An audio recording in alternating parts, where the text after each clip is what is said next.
Maybe you have a Chrysler vehicle and you can't get your car started and you want to test out, you can't get into your car, it won't unlock or it won't start, and you want to replace that key fob battery. That's typically the most likely problem. You can release that key, you don't have to, you just need to pull that back off. It's definitely easier if you flip the key.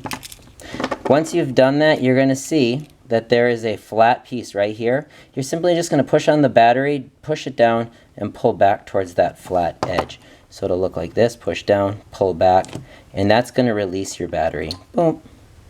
You can take your new battery, remember, leave the CR2032 side facing up, and you're going to put it back in the same way. You're going to slide it under that flat edge, push down, and then you're going to slide it back under that lip.